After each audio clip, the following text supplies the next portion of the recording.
রাস্তা দিয়ে গাড়ি যাচ্ছে শুধু দেখো তোমরা, কিচ্ছু দেখা যাচ্ছে না। তো আমরা এখন বেরিয়ে যাচ্ছি তিনচুলে থেকে, যাচ্ছি হচ্ছে দার্জিলিং। তো দার্জিলিংয়ে যেতে আমাদের টাইম লাগবে তোমার মোটামুটি 2.5 ঘন্টা মতো, 30 কিলোমিটার। 1.5 ঘন্টা? ও 1.5 ঘন্টায় পৌঁছে যাবো নাকি আমরা? আচ্ছা, তো মোটামুটি 30 কিলোমিটার মতন রাস্তা আছে। তো চলো আবার দার্জিলিংয়ে গিয়ে আবার কোন হোটেলে থাকছি, কোথায় গাড়ি রাখছি, সমস্ত কিছু তোমাদের সাথে শেয়ার করব। আমরা তো দার্জিলিং যাচ্ছি এখন কুম্বাদারা ভিউ পয়েন্ট এর যে রাস্তাটা ছিল, কালকে যেই রাস্তাটা দেখিয়েছিলাম তোমাদের, যে এই রাস্তায় এসেছিলাম আমরা ঘুরতে, ওই রাস্তাটা দিয়েই নামা হচ্ছে। এই যে দেখো, এই রাস্তাটা দিয়েই আমরা যাচ্ছি হচ্ছে দার্জিলিং। এই টি গার্ডেনের মাঝখান থেকে রাস্তাটা পুরো ভালো রাস্তা। তবে আজকে সকালে খুব বৃষ্টি, কালকে রাতে খুব বৃষ্টি হয়েছিল, সকালেও অল্প বৃষ্টি হয়েছে। জানি না দার্জিলিং এর ওয়েদার কেমন পাবো। দেখতে পাচ্ছ মেঘগুলো একদম দেখো পুরো মেঘে ঢাকা, দেখো কিছুই দেখা যাচ্ছে না, ওই পাশের পাহাড়ের ভিউ একদম মেঘে ঢাকা।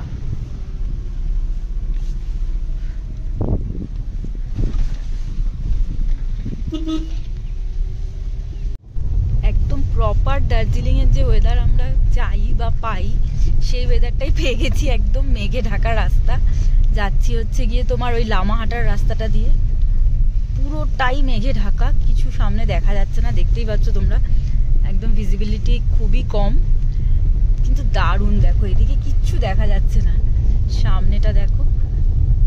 মোটামুটি বেশিক্ষণ আর লাগবে না আমাদের পৌঁছতে, হোটেলে আমরা পৌঁছে যাব। এত কুয়াশা হয়ে রয়েছে, পুরো মেঘগুলো ভেসে বেড়াচ্ছে, দারুণ লাগছে দেখতে। সামনের গাড়ি দিনের বেলা হেডলাইট জ্বালিয়ে আসছে, মানে এইরকম দৃশ্যমানতা একদম বলা যেতে পারে শূন্য। কিছু কিছু জায়গায় আবার বেশ ভালোই আলো রয়েছে, যে জায়গাগুলোতে গাছের ছায়াটা নেই। আবার এমনও জায়গা রয়েছে যেগুলোতে কিছু দেখাই যাচ্ছে না। দারুণ, এটা একটা দারুণ এক্সপিরিয়েন্স আমাদের। আর সন্তু তো এরকমই চাইছিল যে ও ড্রাইভ করবে আর এরকম একটা রাস্তা থাকবে। এবার কোন দিকে যাব আমরা? তাহলে এই রাস্তাটাই ধরতে হবে মনে হয় দার্জিলিং এ।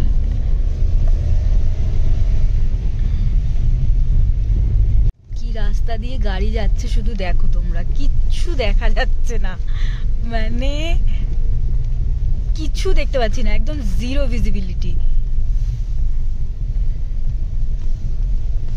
আমাদেরকে ড্রাইভ করছে সেটা একবার দেখিয়ে দিই, রাস্তাটা দেখো।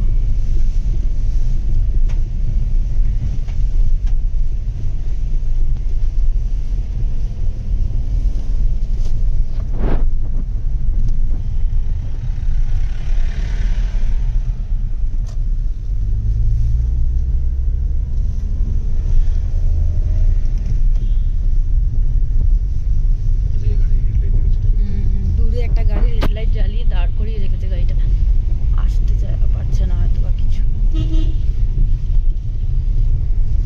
এখানে যারা ড্রাইভ করে এদের এরকম, এরা হ্যাবিচুয়েটেড এইরকম পরিস্থিতির সাথে।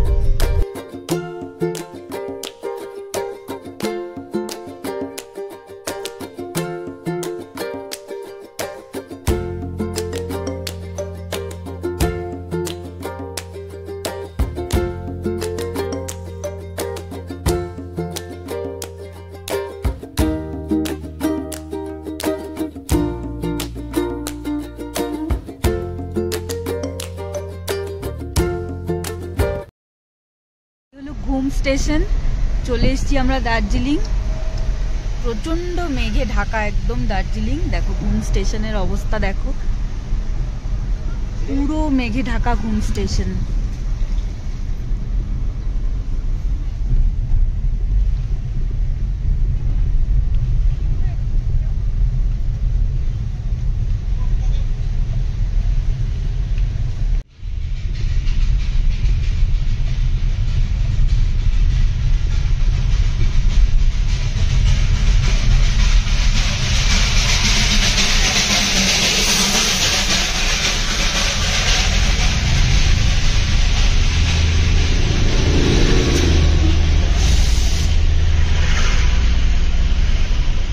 চলে এসেছি আমরা দার্জিলিংয়ে। আসতে আমাদের মোটামুটি 1.5 ঘন্টা মতো টাইম লাগলো। তো চলো, রুমটা যেটা নিয়েছি, হোটেলটা নিয়েছি শিবম এনএক্স, মানে 11th আওয়ারে হোটেলটা বুক করেছি আমরা। আমাদের কোনো প্ল্যান ছিল না দার্জিলিং আসবো। তো যাই হোক, এত দূর আসলাম, ভাবলাম দার্জিলিংটা ঘুরেই যাই, তাই চলে আসলাম। তো হোটেলের রুম ট্যুরটা একবার দিয়ে দিই তোমাদের, ঠিক আছে? রুমটা কেমন, এটা একদম তোমার ম্যাল থেকে 350 মিটারের মধ্যে। চলো রুমটা দেখাই। তো এটা হচ্ছে গিয়ে ঢুকেই একটা ড্রেসিং টেবিল, এখানে তোমার চা কফির ব্যবস্থা রয়েছে, হট কেটেল রয়েছে, টিভি, আর এই হচ্ছে একটা ডাবল বেড। পাপা একটু সর, এই হচ্ছে ডাবল বেড। আর এদিকে হচ্ছে গিয়ে তোমার, এটা হচ্ছে গিয়ে ওয়াশরুম, এখানে একটা বসার জায়গা রয়েছে। আর এই রুমটা যেহেতু তোমার ভিউ রুম, তার জন্য কিছুই এখন ভিউ পাবে না, কারণ পুরো মেঘ, দেখো মেঘ ভেসে বেড়াচ্ছে। এইখানটা দিয়ে হচ্ছে কাঞ্চনজঙ্ঘাটা দেখা যায়, কিন্তু এখন পুরো মেঘের খেলা চলছে, মেঘ একদম ভেসে বেড়াচ্ছে। তো বিকেলে মেলে যাব আমরা একটু, এখন এখানেই আমরা লাঞ্চটা করব। কীরকম কি লাঞ্চের কোয়ালিটি, কীরকম খাওয়ার কোয়ালিটি, সমস্ত কিছু শেয়ার করব তোমাদের সাথে। চলো তাহলে এখন লাঞ্চটা করে নিই। এখন ঘড়িতে বাজে মোটামুটি 2টো মতো।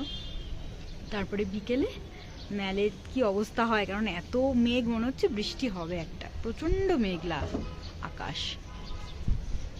হচ্ছে হোটেলের বাইরেটা, এটা হচ্ছে গিয়ে রিসেপশন, আর এখানে হচ্ছে তোমার খাওয়ারের জায়গা, ডাইনিং হলটা। এখানে না ব্রেকফাস্ট ইনক্লুডেড আছে। হ্যাঁ, উপরটা কি আছে একবার দেখে আসি। এই হচ্ছে হোটেলটা।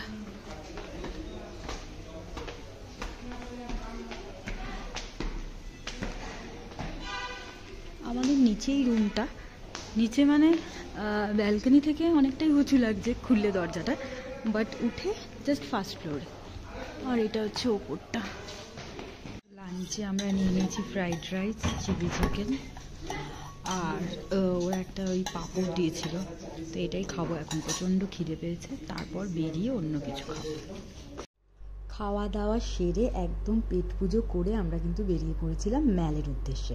তো ম্যালটা যেহেতু হোটেলের খুব কাছেই ছিল, মানে 300 থেকে 350 মিটারের মধ্যে, তো খুব একটা টাইম লাগেনি আমাদের যেতে। আর আমাদের হোটেলটা না ঠিক ছিল তোমার গ্লিনারিজের পেছন দিকটায়।